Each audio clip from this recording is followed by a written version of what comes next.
फिर भी मैं आपको एक चीज़ बता रहा हूँ कि हम जहाँ छोटी छोटी कंपनियों में उलझ कर रह जाते हैं, चाहे वो पावर सेक्टर की हो, अलग अलग कंपनी की हो, पर वहाँ बाजी जो है ना बड़ा ग्रुप ही मारता है। नवकरणीय ऊर्जा की क्षमता है, हम इसके ऊपर चौथे स्थान पर हैं और कहीं ना कहीं हमें पहले। अडानी ग्रुप की 3 कंपनियां पावर में वर्क कर रही है। अडानी ग्रीन एनर्जी नवकरणीय ऊर्जा की स्थिति को सुधार रही है। अडानी पावर जो है तापीय विद्युत ऊर्जा को बढ़ा रही है और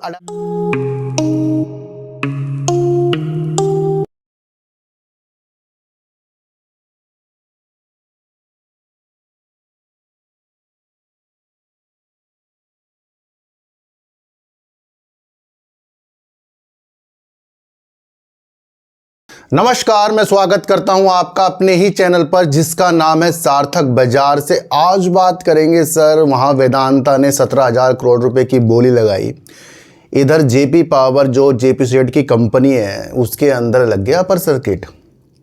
देखो, वहाँ वेदांता के शेयर गिर गए, यहाँ जेपी सेट के द्वारा जेपी पावर के शेयरों में लग गया अपर सर्किट। इस नतीजे को वैसे मैंने परसों कवर कर दिया था कि इससे जेपी सेट में नहीं बल्कि जेपी पावर के अंदर कुछ चीज़ें हो सकती हैं, तो वो हो गया। फिर भी मैं आपको एक चीज़ बता रहा हूँ कि हम जहाँ छोटी छोटी कंपनियों में उलझ कर रह जाते हैं, चाहे वो पावर सेक्टर की हो, अलग अलग कंपनी की हो, पर वहाँ बाजी जो है ना बड़ा ग्रुप ही मारता है। अब ऐसा नहीं कि छोटी कंपनी उस चीज़ को नहीं पा सकती, क्योंकि पहले सारी कंपनी छोटी होती है, आप सबको पता है, पर वो हर क्वार्टर दर क्वार्टर अपनी स्थिति को सुधारती है, तब जाकर वो बड़ी कंपनी बनती है। ऐसे कि नहीं, कुछ कंपनियों ने 2-3 दिन सही कर लिया फिर बेकार कर दिया, 2-3 क्वार्टर सही कर दिए फिर बेकार कर दिया, ऐसे कुछ भी चीज़ें सही नहीं होती। लेकिन जहाँ उसकी निरंतर सेल बढ़ती जाती है तो वो दिखा देती है हाँ वो कुछ ना कुछ गजब आगे जाकर कर सकती है। वैसे मैं आपको एक चीज़ बता दूं, बड़े ग्रुप ही बाजी जो है पावर के सेक्टर में जीत कर जाएंगे। ध्यान रखना मेरी बात। जब मैंने टोरेंट पावर के ऊपर आज से कई साल पहले वीडियो बनाई थी, तब उस वक्त शेयर 400-450 रुपये करीब का था। उस वक्त भी हमें वो चीज़ें टोरेंट पावर में दिखी थी कि जहां उसकी नीतियां अच्छे अच्छे कामों के प्रति है। 1900 के उसने हाई भी लगाए हैं, अभी शेयर 1200 रुपये करीब का है। ये नहीं कह रहा हूँ कि उससे हमें लेना देना है, मैं ये बता रहा हूँ कि जो कंपनी अपने वजूदों को सुधारती है वो फ्यूचर दिखा देती है भैया। इसी फ्यूचर के नाते मैं आज अडानी ग्रुप को कवर करूंगा। अडानी ग्रुप की 3 कंपनियां पावर में वर्क कर रही है। अडानी ग्रीन एनर्जी नवकरणीय ऊर्जा की स्थिति को सुधार रही है। अडानी पावर जो है तापीय विद्युत ऊर्जा को बढ़ा रही है और अडानी एनर्जी सॉल्यूशन जो है, जो ट्रांसमिशन का वर्क करती है, एक तरफ से दूसरी तरफ की बिजली का भेजने का नज़रिया प्रस्तुत करती है। तो ये तीनों चीज़ जो है अडानी ग्रुप की पावर से संबंधित रखती है। अब इन तीनों के अंदर ही कुछ चीज़ें जो है अडानी ग्रुप जो है निवेश करने की स्थितियों के साथ बता रहा है, उस स्थितियों को समझेंगे।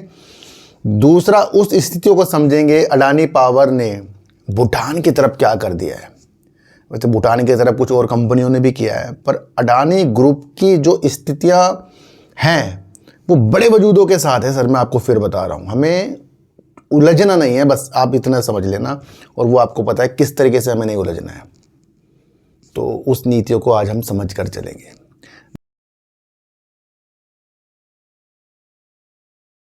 देखो सर, मेरा माध्यम मैं आपको फिर बता दूं, न्यूज को, सिचुएशंस को समझाने का है। इस चीज़ के नाते मैं वीडियो बिल्कुल भी नहीं बनाता कि कुछ हमें किसी चीज़ से भ्रमित होना पड़ जाए। वोडाफोन आइडिया हो, सुजलोन एनर्जी हो, अडानी ग्रुप हो, ये ग्रुप हो, वो ग्रुप हो, जब भी मैंने उसकी स्थिति आपको समझाई तो न्यूज बेस उसकी स्थितियों को समझा कर चलाऊँ, और उससे क्या क्या स्थितियाँ पैदा हो सकती है, फ्यूचर क्या क्या चीज़ें हैं, तो वो भी मैं समझा कर चलाऊँ। पैनी स्टॉक के ऊपर अगर वीडियो बनाई है तो समझने की स्थिति आपको ज़्यादा से ज़्यादा बताइए, चाहे वो जीटीएल इंफ्रा हो, चाहे फिर वहाँ वोडाफोन हो, चाहे वो मिष्ठान फूड हो। हर एक कंपनी के अंदर मैंने आपको उस चीज़ को उजागर ज़रूर किया है कि हमें हर वक्त संभल कर ही चलना है, मैं आपको बता दूं। इसलिए जब बड़ी बड़ी कंपनियां कुछ बड़ा बड़ा वर्क कर देती है तो वो अपने बड़े होने के नाते और बड़े होने की विस्तार की योजना बता रही है। बड़े बड़े परियोजना के अंदर जब बड़ी बड़ी कंपनियां हजारों करोड़ रुपए निवेश करती है, क्या छोटी कंपनी उतना निवेश कर पाएगी? देखने को मिला होगा कम करती है, 200 करोड़ कर दिया, 100 करोड़ कर दिया, 50 मेगावाट के लिए काम कर दिया। छोटी छोटी कंपनी को बता रहा हूं मैं आपको, वो क्या होगा, उनका विस्तार फिर उसी हिसाब से होता है। इसलिए हमें आंखें खोलनी पड़ेगी और देखना पड़ेगा कि बाज़ार के अंदर ज़्यादा से ज़्यादा वैल्यू पर आपको वर्क करना है। किसी की कार देखना, किसी की घड़ियाँ देखकर, किसी के रोज़ रोज़ पैसे कमाने की चीज़ से आगे हमें बिल्कुल भी नहीं बढ़ना है। तो हम पहले ग्रुप को अगर लेंगे तो हम लेंगे अडानी ग्रुप को, क्योंकि वो बड़ा निवेश कर रहा है। उसकी तीनों कंपनी मैंने आपको बता दी है, Adani power, Adani energy solution और अडानी ग्रीन एनर्जी, तीनों के काम आपको बता दिए।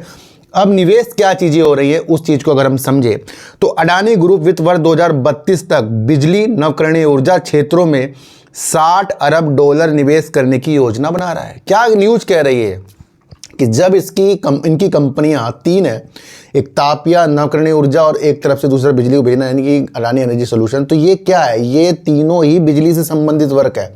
तो तीनों के अंदर अगर कंपनी कह रही कि इतना निवेश करने की स्थिति है, तो ये फ्यूचर दिखा रहा है 2032 का, और जितनी क्षमता इनकी पहली उसके अंदर और बढ़ाने की क्षमता इस न्यूज़ से देखने को आपको मिल रही है।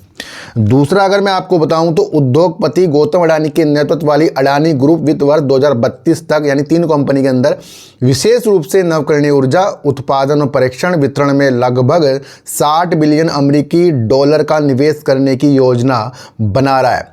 निवेशकों के साथ एक प्रस्तुति में अडानी पावर ने कहा कि ग्रुप की योजना वित्त वर्ष 30 तक 21 अरब अमेरिकी डॉलर के निवेश की है, ताकि अक्षय ऊर्जा क्षमता को वित्त वर्ष 25 के 14.2 गीगावाट से बढ़ाकर 50 गीगावाट किया जा सके। अडानी ग्रुप का एक घटक अडानी ग्रीन एनर्जी लिमिटेड उपयोगिता स्तरीय ग्रिड, सौर और पवन ऊर्जा फार्म परियोजना का विकास, निर्माण, स्वामित्व, संचालन और रखरखाव करता है। Group Adani energy solution limited के माध्यम से परीक्षण और वितरण क्षमताओं के निर्माण में 17 अरब अमेरिकी डॉलर का निवेश करेगा। तो यानी कि तीनों की तरफ इसके अंदर विस्तार की योजना बताई जा रही है। AESL एक बहुआयामी संगठन है जिसकी उपस्थिति ऊर्जा क्षेत्र के विभिन्न पहलुओं जैसे विद्युत परीक्षण, यानी कि अडानी एनर्जी सोल्यूशन, वितरण, स्मार्ट मीटरिंग, शीतलन समाधान में है। तो ये एक महत्वपूर्ण कंपनी है अडानी ग्रुप की, अडानी ग्रीन एनर्जी सोल्यूशन, ये आप समझकर चलना। दूसरी चीज़ अगर मैं आपको बताऊं तो कंपनी भारत की बढ़ती ऊर्जा जरूरतों को पूरा करने के लिए वित्त वर्ष 30 तक 30,000 किलोमीटर की ट्रांसमिशन लाइन स्थापित करना चाहती है, जो 31 मार्च 2025 तक 19,200 किलोमीटर है। यानी कि कंपनी के पास 31 मार्च 2025 तक करीब 19,200 किलोमीटर की इनके पास ट्रांसमिशन लाइन है। इसे 30,000 किलोमीटर करेगी, वो भी वित्त वर्ष 30 तक। तो यानी कि तेजी के साथ जो है ना अडानी ग्रीन एनर्जी सोल्यूशन के अंदर काम की स्थितियाँ बढ़ती जा रही है। अगर हम स्थितियों को और समझें तो ग्रुप वित्त वर्ष 2032 तक अडानी पावर के माध्यम से 22 मिलियन अमेरिकी डॉलर का निवेश करना चाहता है, जिससे वित्त वर्ष 2025 में 17.6 गीगावाट से 41.9 गीगावाट क्षमता हो जाएगी। ये मैंने आपको न्यूज़ पहले भी बताई थी, अब ये फिर उभर कर आई है। अडानी पावर भारत में सबसे बड़ी निजी थर्मल पावर उत्पादक है, जिसकी क्षमता गुजरात, महाराष्ट्र, कर्नाटका, राजस्थान, छत्तीसगढ़, मध्य प्रदेश, झारखंड और तमिलनाडु में फैली हुई है, और गुजरात में 40 मेगावाट की सौर ऊर्जा परियोजना है। अडानी ग्रुप ने कहा कि भारत दुनिया की सबसे तेजी से बढ़ते बिजली बाजारों में से एक है, जहां कुल स्थापित क्षमता 11% की CAGR से बढ़त वित्त वर्ष 2025 में 475 गीगावाट से वित्त वर्ष 2032 तक करीब 1000 गीगावाट तक पहुंचने की उम्मीद है। 500 बिलियन अमेरिकी डॉलर के अधिक के निवेश के अवसर प्रदान करते हैं। भारत की स्थिति अभी अडानी ग्रुप हमें बताकर चल रहा है। तो एक चीज़ मैं आपको और बताऊं कि जबकि नवकरणीय ऊर्जा में भारत 172 गीगावाट की कुल नवकरणीय ऊर्जा क्षमता स्थापित के साथ वैश्विक स्तर पर चौथे स्थान पर है। यानी कि हमारा जो नवकरणीय ऊर्जा की क्षमता है, हम इसके ऊपर चौथे स्थान पर हैं, और कहीं ना कहीं हमें पहले स्थान में आने के लिए काफ़ी वर्क जो है नवकरणीय ऊर्जा के क्षेत्र में करना पड़ेगा। तो ये बड़े बड़े ग्रुप जो होते हैं भैया, ये स्थितियाँ पावर सेक्टर की सुधारने के लिए इतना बड़ा निवेश करने की स्थितियों के साथ आती हैं। छोटी कंपनी बिल्कुल भी नहीं करेगी, ये आप समझ कर चलना। तो स्थितियाँ आपको हमेशा वजूदों के साथ देख कर चलनी पड़ती है।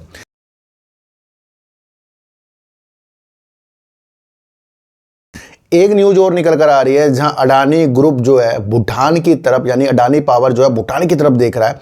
क्या न्यूज़ है, इस न्यूज़ को अगर हम समझे तो अडानी पावर के शेयर 5% उछले। क्यों उछले? कंपनी भूटान में लगाएगी 6,000 करोड़ का प्रोजेक्ट। आज की न्यूज है। अडानी पावर ने शनिवार 6 सितंबर को एक बयान में बताया था कि उसने भूटान की सरकारी कंपनी के साथ एक समझौते पर हस्ताक्षर किए हैं, जो भूटान में 570 मेगावाट क्षमता वाला एक प्रोजेक्ट लगाया जाएगा। इस प्रोजेक्ट में लगभग 6,000 करोड़ रुपए का निवेश होगा। इससे पहले आपने देखा होगा भूटान की तरफ आर पावर की स्थितियां भी वहां पर बढ़ी थी, तो ये भी आप समझ कर चलना। अब यहाँ पर आपको स्थिति देखने को मिलेगी। कंपनी के मुताबिक ये प्रोजेक्ट बूट मॉडल पर विकसित किया जाएगा। इस संबंध में हस्ताक्षर भी एग्रीमेंट पर हो चुके हैं।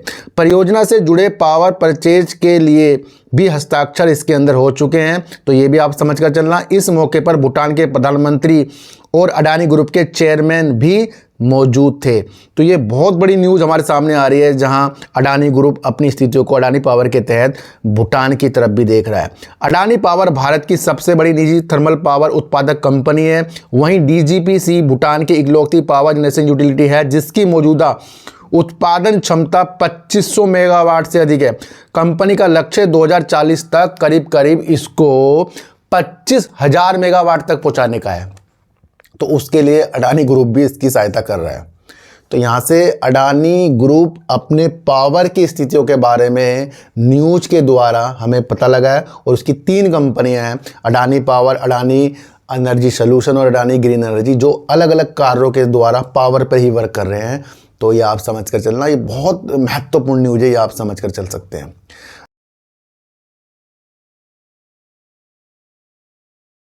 देखो सर, अभी आपको पता लगा कि अडानी ग्रुप को वेदांता ने हरा दिया। वेदांता ने अभी सीसीआई से मंजूरी भी नहीं ली है, ये आप समझ कर चलना। इस कार्य के लिए जो भी ये इसके अंदर हस्तक्षेप कर रहा है, नए बिजनेस की तरफ वेदांता ग्रुप उतर रहा है।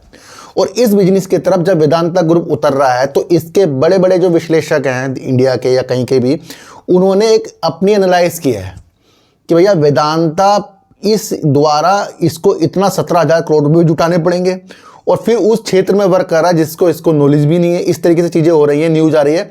इसलिए कुछ निवेशकों को ये चीज़ें सही नहीं लगी, और वेदांता का शेयर आज आपको काफ़ी गिरता हुआ देखने को मिला। पर यहाँ जेपी पावर के लिए एक महत्वपूर्ण न्यूज़ इसलिए है क्योंकि जेपी पावर के अंदर जेपी सेट के भी होल्डिंग है, और वो अगर खरीदी जा रही है वेदांता के द्वारा, तो ये जेपी पावर के लिए पॉजिटिव न्यूज़ है। फिर भी मैं आपको बता रहा हूँ, मैंने क्या आपको कहना, बड़े बड़े ग्रुप की स्थितियाँ समझनी चाहिए, छोटे छोटे ग्रुप की स्थितियाँ तो न्यूज़ में खो जाएगी कहीं ना कहीं, ये आप समझ कर चलना। तो ये जेपी पावर के लिए पॉजिटिव हो गया और वेदांता के लिए नेगेटिव हो गया। फिर भी अब न्यूज़ को हम समझेंगे तो क्या न्यूज़ है। तो ये न्यूज़ अगर आप समझें तो जेपी पावर के शेयरों में लग गया अपर सर्किट। क्यों लग गया? क्योंकि ब्रोकरेज फर्म नुमामा इंस्टीट्यूशनल इक्विटीज़ के अनुसार जेपी पावर शेयर की परिसंपत्तियों के अधिग्रहण के वेदांता के कदम से उसके शेयरों में मूल्यांकन पर असर पड़ सकता है, क्योंकि ये अधिग्रहण असंबंधित व्यवसाय में प्रवेश का प्रतीक है। ये मैंने अभी आपको पहले ही बता दिया इसकी सारी कहानी। जेपी पावर के शेयर सोमवार को 5% के अपर सर्किट में लग गए, 20 रुपये से ऊपर पहुंच गया। दिवाला प्रक्रिया के तहत जेपी सेट की संपत्ति का अधिग्रहण करने के लिए वेदांता लिमिटेड द्वारा 17,000 करोड़ रुपए की बोली लगाई गई, इसलिए ये तेजी आई है, साफ साफ लिखा है। जेपी पावर कर्ज में डूबी जेपी एसोसिएट की लाभ कमाने वाली बिजली इकाई है, ये आप समझ कर चलना। समाधान योजना को अभी अंतिम रूप दिया जाना बाकी है, ये दिमाग में डाल लेना, अंतिम रूप दिया जाना बाकी है, क्योंकि लेनदारों की समिति को इसे मंजूरी देने में लगभग 2 महीने लगने की उम्मीद है। तो अभी 2 महीने का वेट आपको और करना पड़ेगा। ब्रोकरेज फर्म नुमामा इंस्टीट्यूशनल इक्विटीज के अनुसार जेपी सेट की संपत्तियों के अधिग्रहण के वेदांता के कदम से उसके शेयरों के मूल्यांकन पर असर पड़ सकता है, क्योंकि ये अधिग्रहण असंबंधित व्यवसाय में प्रवेश का संकेत देता है। हालांकि ब्रोकरेज फर्म ने वेदांता पर अपनी खरीद की रेटिंग बरकरार रखी है और कहा कि वह आय अनुमानों में इसे शामिल करने से पहले समाधान योजना के अंतिम रूप दिए जाने का इंतजार करेगी। नुमामा ने कहा कि इस लेनदेन के लिए एनसीएलटी की मंजूरी की आवश्यकता होगी, जिसमें 8 से 10 महीने और लग सकते हैं। पहले 2 और 10 महीने, अब ये आप सोच लो। इसके बाद वेदांता का 4,000 करोड़ रुपए का अग्रिम भुगतान करना होगा। ब्रोकरेज फर्म को उम्मीद है कि वेदांता अपने मुख्य बिजली कारोबार पर ध्यान केंद्रित करेगी, लेकिन उसने ये भी कहा कि अधिग्रहित अन्य संपत्तियों का समय के साथ मुद्रीकरण किया जा सकता है। तो ये सारी नीतियां फिर भी खरीद की रेटिंग जो है नुमामा में रखी है, लेकिन ये कुछ चीज़ों के अंदर विश्लेषकों को अच्छा नहीं लगा, जहां वो दूसरे बिजनेस की ओर बढ़ रहा है और इतना पैसा वो कैसे जुटाएगा, ये स्थिति आपको समझनी है। अब इसी के अंदर एक न्यूज़ निकल कर और आ रही है, वेदांता के शेयरों में 3% की गिरावट। विश्लेषकों ने जेपी एसोसिएट के 17,000 करोड़ रुपए के प्रस्ताव को नकारात्मक बताया। ये मैंने आपको पहले ही बताया था। नुमामा ने आगे कहा कि वेदांता का संबंधी व्यवसाय में शामिल हो गई है, जबकि इस ग्रुप की प्राथमिकता ऋण मुक्ति होनी चाहिए। उन्होंने ये भी देखो क्या है, कंपनी ने ये कहा है, नुमामा ने ये कहा है कि वेदांता भैया ऐसे व्यवसाय में चली गई है जो उससे संबंधित नहीं रखता, और ऋण जो उसकी पहली वो है कि ऋण किस तरह उतारेंगे तो उस पर उसका विशेष ध्यान होना चाहिए था। तो ये कौन बोल रहा है? ये नुमामा बोल रहा है। उन्होंने ये भी कहा कि 17,000 करोड़ रुपए का वित्तीय पोषण स्वयं करना मुश्किल होगा। बिजनेस न्यूज़ चैनल द्वारा उद्धव नुमामा नोट में कहा गया कि इस सौदे के पूरे होने से स्टॉक की पुनर्मूल्यांकन पर रोक लगाने की संभावना है। नुमामा ने स्टॉक के लिए अपनी खरीद रेटिंग बरकरार रखी। ये सारी की सारी चीज़ें ये आप समझ कर चलना। तो ये वो नीतियां हैं जहां हमने समझा कि इस कदम से वेदांता के ऊपर विश्लेषक नकारात्मक चीज़ देख रहे हैं और जे पॉजिटिव चीज़ देख रहे हैं। तो ये न्यूज़ का माध्यम था। आज हमने अडानी ग्रुप के पावर की स्थितियों को समझा और किस तरीके से भूटान और यहाँ पर अपनी स्थितियों को आगे बढ़ाने की स्थितियों के साथ, पावर की चीज़ों के साथ आगे कौन बढ़ रहा है, अडानी ग्रुप बढ़ रहा है, वो स्थिति आज हमने समझी। तो आज की वीडियो से आपको क्या समझ में आएगा मुझे जरूर बताना। किसी को भी खरीदने बेचने की नीतियाँ मेरे चैनल पर बिल्कुल भी नहीं है। मेरा कोई टेलीग्राम, कोई व्हाट्सएप ग्रुप नहीं है और ना ही आज तक मैंने बनाया है। तो सर मेरा काम सिर्फ न्यूज़ बताने का है, इसके अलावा कुछ और नहीं है। सर चीटी को आटा दीजिए, गाय को रोटी दीजिए और अपने बच्चों को ज़्यादा से ज़्यादा प्यार कीजिए, क्योंकि बच्चे ही आपकी मासूमियत से किस्मत पलटेंगे। तो फिर मिलेंगे आपसे नई वीडियो के साथ, जब तक के लिए नमस्कार।